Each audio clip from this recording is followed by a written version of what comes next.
Hey guys, Richard here with Government Sales Momentum. Today is a great episode. We are interviewing Dr. Kizzy Parks. And what's great about this episode is Kizzy has two very unique angles, I guess you could say, on the federal marketplace. One is she has her own consulting company and has sold over $50 million in services contracts to the government. So that's her specialty, is providing services to the government, and has some really great insight on not only using where your knowledge base is and what your specialty is, but how to expand past that. And she really challenges the listeners to get past what they themselves might be an expert in and how they can branch out into some new territory. In addition to that, she provides some great courses and one-on-one coaching with small businesses looking to do some of the same things that her company has done. Just amazing insight. She has some very unique approaches to government contracting. So stay tuned. This is a great episode. You don't want to miss it. All right. Well, Richard C. Howard here with the Government Sales Momentum podcast. And today I am with Kizzy Parks. Kizzy, welcome. Hello. Thank you so much, Richard, for having me. Thanks for being on. I know we talked about 2 or 3 weeks ago to have you on here. So a little bit of time went by, but I know we've been excited to get you on here, and we've been getting a lot of questions to people listening to the podcast around some of the areas where you have expertise, which is kind of helping service-based companies get on contract with the government. And I was wondering if maybe we could start with your background. Like, how did you even get into government contract, and how did you get to where you are now? Yeah, I was in graduate school and I needed extra money.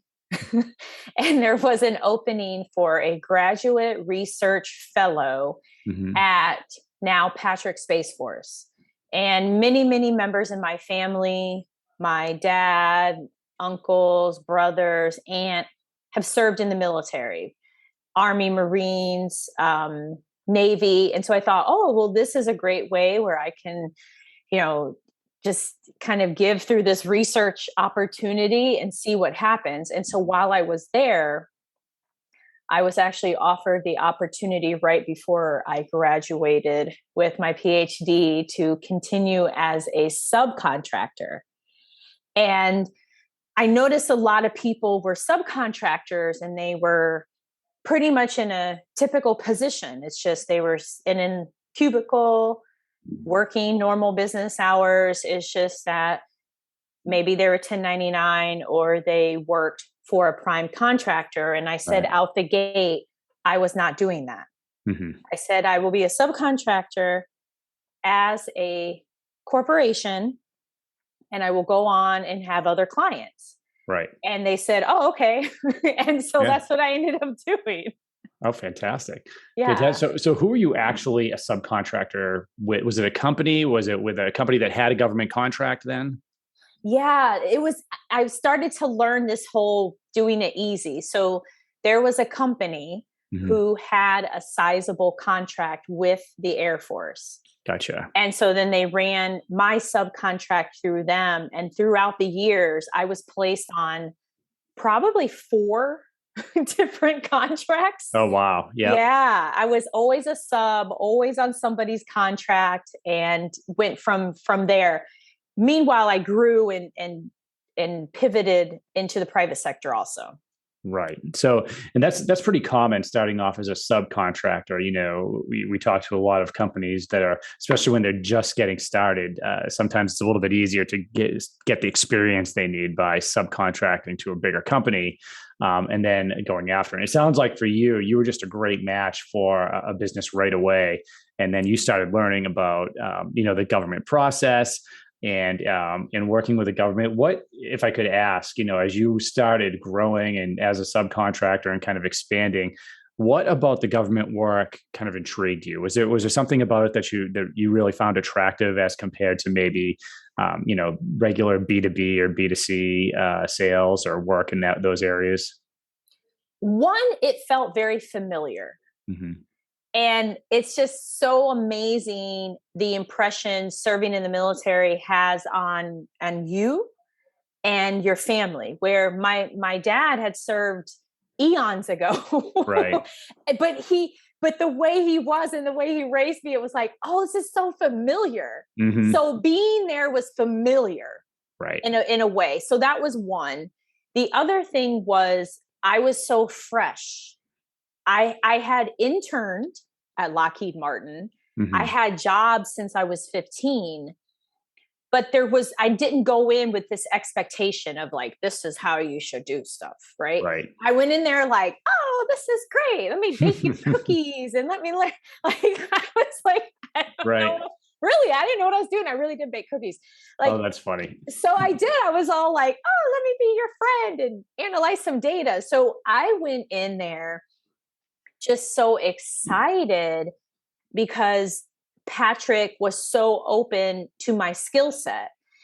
And I learned that it wasn't just unique to them, that also, wow, the National Guard, oh my goodness, Fort Belvoir wants me to speak for Women's History Month. Oh my gosh. Right. Oh, the Army Reserve, they want me to do a segment on diversity. Oh my goodness. So it was really cool to see that what I brought to the table added value and that I was getting paid for it. I was like, right. Shocked. How can you describe, because, a lot of companies really feel challenged, like getting a contract for the first time or even moving from a subcontractor to a prime. Can you describe maybe how you started to do that? Because it sounds like maybe some people saw your work and were reaching out, maybe a little bit more on, hey, this is how I ended up actually really starting to prime things and move along, get more subcontracts. Yeah. So exactly that. More and more people saw me. They either heard me speak or somebody would hear my name at Patrick and they were just like, who's this Dr. Parks person? Because right. Everybody literally thought I was some older guy. Like they, even one time in an event, somebody was like, excuse me, Dr. Parks.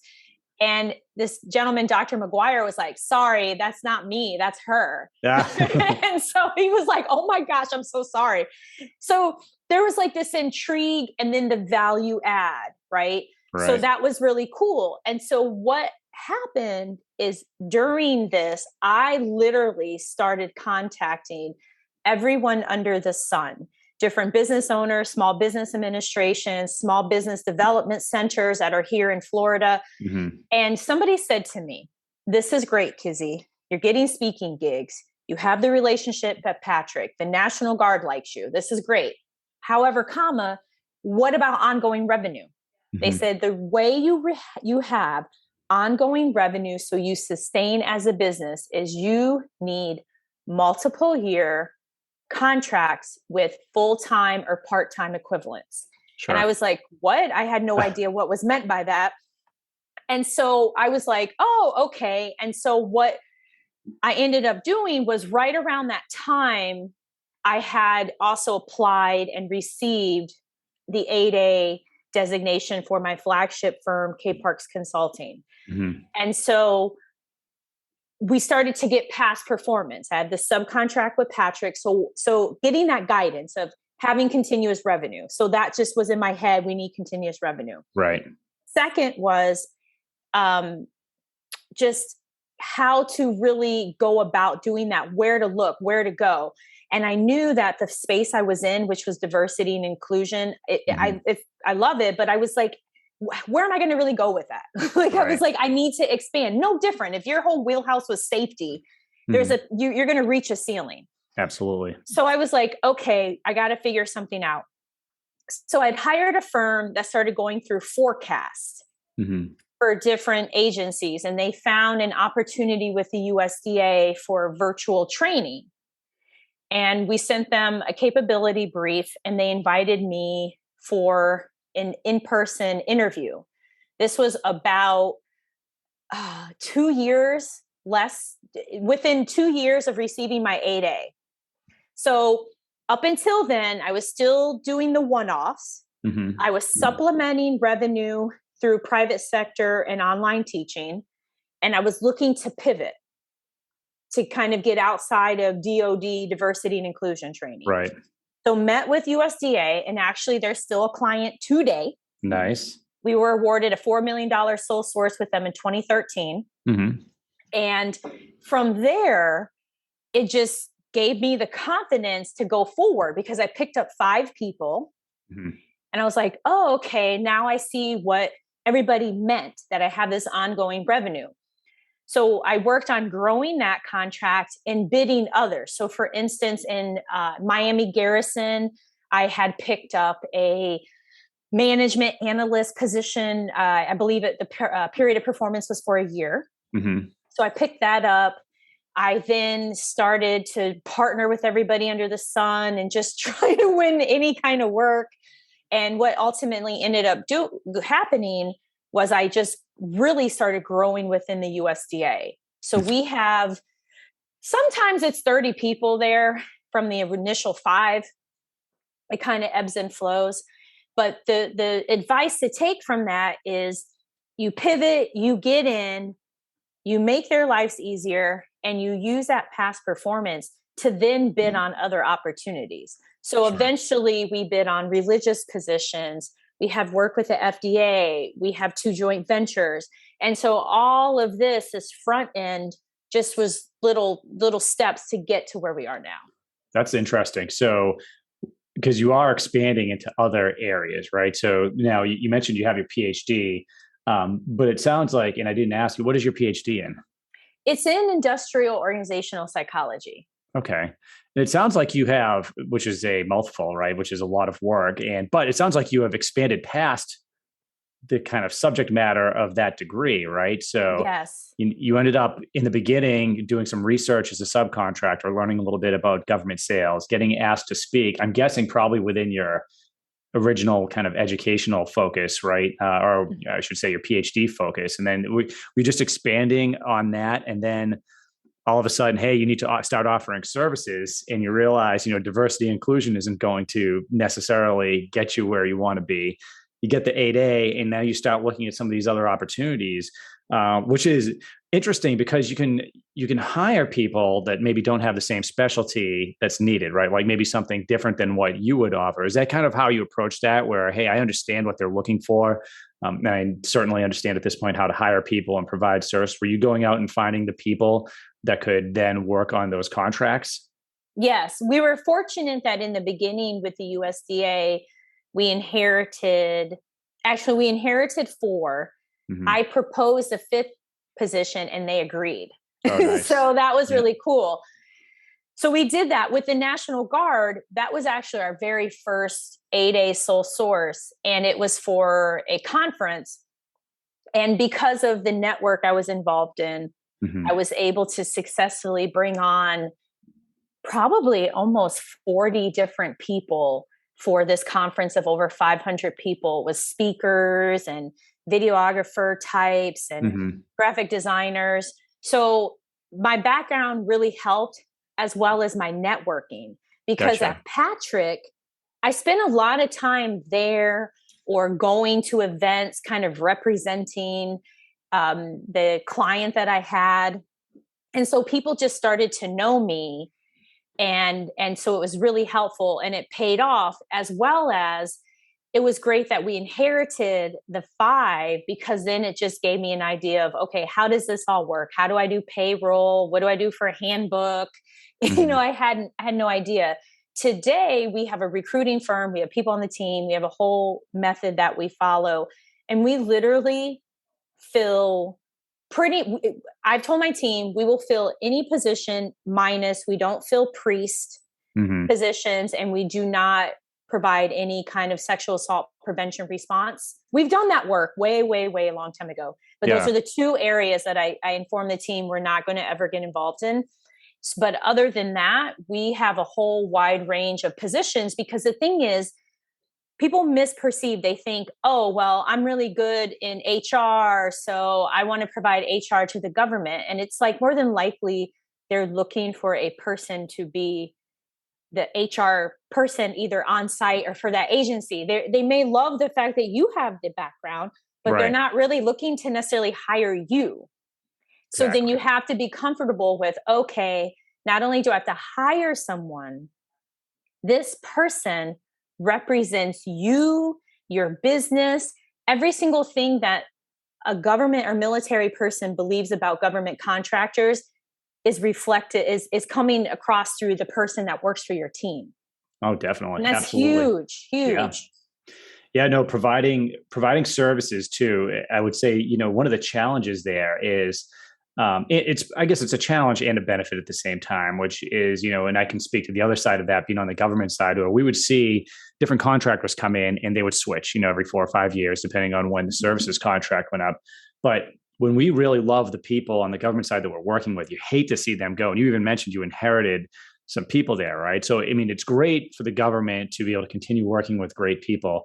But I think one of the challenges for the government is when we see someone we don't necessarily want on the team, right? Is because you're right, that is a reflection on you as the contract holder. And so how's that relationship between you as the contract holder with the government, whether it's the program manager or the contracting officer, you know what I mean? And having that good relationship where you can say, hey, this guy, this gal just isn't working out, maybe we can pivot to somebody else. Yeah, we definitely have experienced that many, many times. Okay, so we take a couple approaches. There's been times where we've taken like a 2-year kind of strategic approach. Then there are times where here's a great example. And this is challenging, but it is what it is. There are times when you know that your team member, whether they're employee, contractor, subcontractor, they have to go. Yep. And you just have to make the decision. Those who don't, they're going to have repercussions. So those are pretty clear. You just really just have to let them go. Right. Then there's a situation which we've had this happen a couple of times now. We didn't know. That's hard. So that's actually something we're dealing with right now. Oh no. Yeah. But at the same time, we're not surprised. Okay. So we're not surprised. We're doing what we're doing. We're going to come to terms, but I'm going to say this, and this has been true for the over 10 years I've been in this space. Anytime a situation has come up where we have to have somebody find magic elsewhere, or we put them somewhere else, the government has always been so pleasant. Now, we have had somebody walked out with security, but then, it happens. Yeah. But they were still pleasant. We've never had a situation where it was, oh my gosh, this person's horrible, and they send them the email. I mean, right. It's always been with dignity and respect. So That's then fair. you as the business owner, you have to do the same thing. So there have been multiple times where the client has basically said, like, I don't know about this person, or whatever language they want to use to convey to you. We make the decision and we move accordingly. And then the last part of that is there are times where we had somebody where the agency loved her. They just couldn't find the money. And so I told my team, I was like, well, let's find a position for her. And she's still with us. Oh, awesome. Although we never hired her to work internally, the position she was hired for, it fit really well. So that's happened. But that's tricky too, because you may hire a aviation expert and you're like, you've been amazing, but I can't use you in my firm. And so as long as they understand and you're there to make the client's life easier, it'll all work out. Yeah, no, those are good points. And this is probably going to be a good transition, but we talked easier. So you'll see it coming is, having that relationship with whoever holds the contract on the government side, the program management team, contracting guys, it has multiple benefits, right? I know a lot of companies have approached us where maybe that relationship wasn't as good as it should have been. But when you're at least having a monthly dialogue with them, you can find out about, if you're providing services, you can find out about, employees that either aren't working out or maybe are a good fit, but just maybe for a different position, right? But you also find out about other opportunities out there, right? That especially if you ask and you're deliberate about that, like, hey, we're doing good here. Is there anybody over in this other directorate or division that, might be able to use our help? And I know how important relationships has been for you as far as even a philosophy and going and grabbing some government work. Can you talk a little bit about that piece as far as relationships that you have and kind of building upon that and I know you mentioned networking too, Mm-hmm. how that's kind of helped your government business. Definitely. While we have won competitive opportunities, the ones that where we have long-term clients, it's through a relationship. So the relationship, it could have been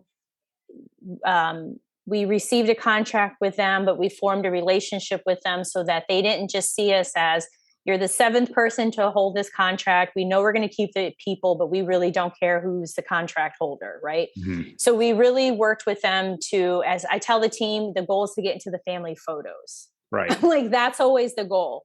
So we do that through communicating according to their availability, Mm-hmm. because then it's tricky because you may have a contract that says you have to chat every week.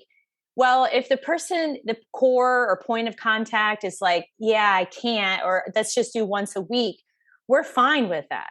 Sure. We've never been in a situation where somebody came, that they took away points for that or something, but we communicate with them according to that, to their rhythm. We also make sure they're always up to date on how we are, what's going on with us, vice versa. Mm-hmm. Even with the ongoing meetings, I get it. Sometimes they don't want to tell us about things, and I totally understand it. But we Yeah. always communicate with them. We share with them other things that we're doing, or like a great example, I shared, hey, we got our 8A extended another year because Mm-hmm. of the change with the 8A, or hey, we're now on the GSA schedule. Oh my gosh, now we're on 8A star. Mm-hmm. So also that, just sharing some things going on, sharing about other efforts. So then it helps them to think about how can we also leverage you, or can we recommend you, is really helpful. And then this last thing, this is what we do. We literally are about making lives easier.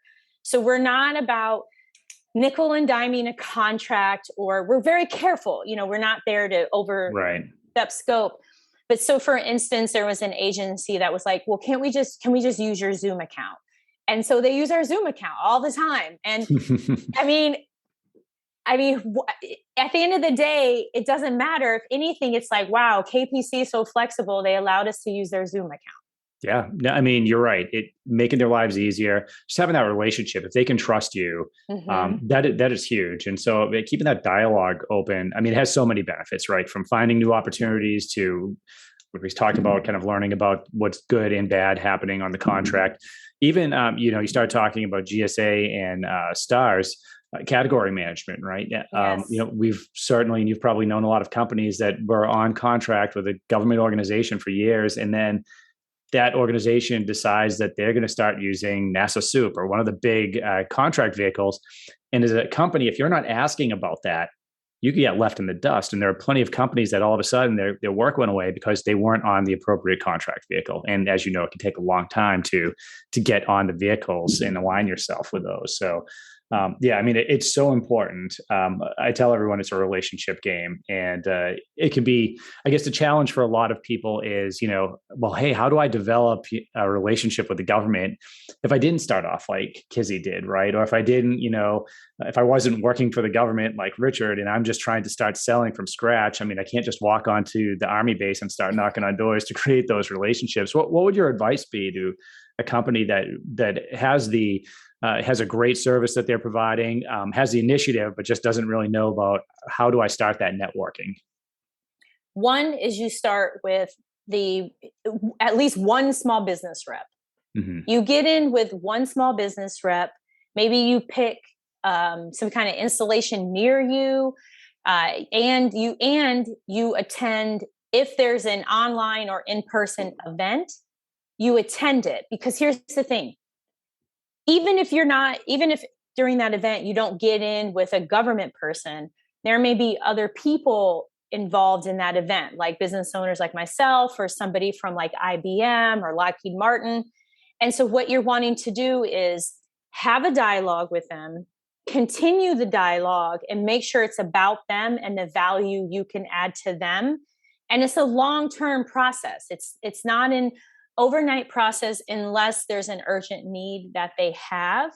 Those are a couple ways. The other way is there's different contracting kind of associations, groups throughout the United States. Maybe you get involved in one or go to a meeting. just so that, again, you're in the conversations, you're learning. So like, for instance, in Orlando, there's a ton of different groups that meet there. And I kind of realized, you know what, I really don't want to focus on Orlando. I don't Yeah. want to focus on business development. I live here in Florida. I was like, it's too much. I'm like, I can't devote the energy to that. Mhm. And so you may find that your sweet spot is Maryland or Tennessee, although you live in Alaska, who Yeah. knows? But it's just at least starting with one person, getting to know them, showing value, following up, as well as you can even find people in like LinkedIn. Maybe you're trying to align yourself with a certain kind of contractor, reach out, ask questions. That's what I did. I literally just reached out to business owners in Orlando and I was like, hey, you own this company and you were in 8A, can we go to lunch? And I'll never forget Kevin Jackson, like all the guidance he gave me, all because I didn't know what to do during a capability brief in Right. person. And I didn't know any of those things. And he gave me so many good tips. Like I still haven't forgotten them today. But, so then that helps too, because though it's a conversation, they may say, oh my gosh, you know what? There's this opportunity I now want to bid on because you had shared with me that you do XYZ and then you partner on something, or maybe they bring you in as a 1099. But Right. if you talk to no one knows what you do. Hmm. You Yeah. have to talk to someone or at least post on social media, because especially today, if we don't know who you are, you don't exist. I mean, we know LeBron James, Yeah. but I mean, hey, we're not all LeBron James, so we're You're not going to right. know who you You're right. are. That is absolutely true. Yeah, I tell people something similar. Just hey, extreme focus, right? Like pick an agency, pick an office within that agency, start learning about their mission, and start reaching out, attending the events. A lot of them are virtual because of COVID, Yeah. so it makes it a little bit easier to, log in for a couple hours and at least hear the decision makers what they're thinking and kind of learn the language a little bit. That's all excellent, and that kind of also pivots to not only have you provided some great services for the country, which we kind of skimmed over, but it is also nice to be able to provide something to the country Hmm. because it benefits the military and the government organizations that are using the people that you're providing, but also you're helping companies that can sell to the government. You want to talk a little bit about how you do that and what type of companies you assist? Yeah, definitely. So I noticed that there were a lot of like gurus in this space to help you win a government contract. And I found their tips to be quite scary. And so I started GovCon Winners to help service based small business owners learn how to win profitable government contracts. So I have a course that I offer, I have monthly coaching that I offer. And basically, I teach you what I actually do.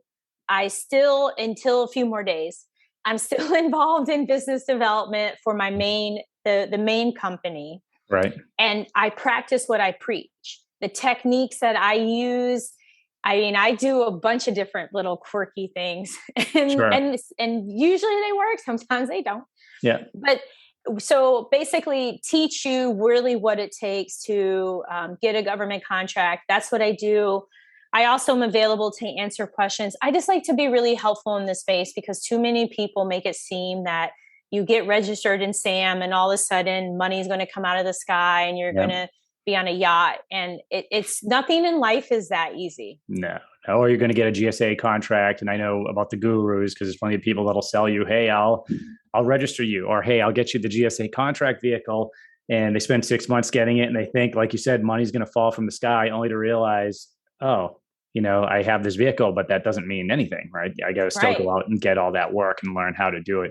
And I think what I liked about when I saw your LinkedIn profile and we started talking is you do offer some things that are very valuable to businesses. I like to see them get away from some of the people that don't have experience there, right? Like you actually have a company that has done this, right? So you have an interesting perspective of someone who's won a lot of government work, kind of networked your way up from the beginning. And now with your courses for a company that just wants to maybe learn a little bit about it on their own, or with coaching, because it always is great for because how vast the federal acquisition regulations are, and there's so many questions. I still, after 20 years, still have questions, and I'll reach out to like subject matter experts or people in a niche like yourself that, hey, what's your technique for forming a teaming relationship to go after a Right. contract like this? I mean, there's some interesting and creative ways to do that, and from people that have actually done it. And that's very valuable for a lot of businesses. So I appreciate you sharing that. And I know we're running up against the clock here, but is there anything else any advice you want to give to anyone that's thinking about getting into this for the first time, or maybe struggling because they did register in SAM.gov and the money's not falling from the sky? I would say that the government buys everything. And maybe you don't have a contract today. You definitely can get a government contract. They buy everything: horse training, pancake mix. They buy weapons. They buy scopes to control the hog population. They buy training. They provide staffing. They buy, all kinds of things. And so if you're open-minded and you're ready to go on the journey, you can totally sell something to the federal government and feel really, really good about it. Because that's the thing, is the fact that we have contracts that keep us free from foodborne illnesses, that help keep people from basically dying from using vape products. And then we have all these other contracts too. It's like, wow, I can't believe I'm involved in this. It's just mind blowing. And so that's what's really cool too. It's not just, oh, I provided these services to XYZ company who's only focused on their bottom line. And again, nothing's wrong with that. We're, capitalist country and I love it. But it just feels really good. And the sky is the limit as far as what you can do, even if it's outside of what you currently do.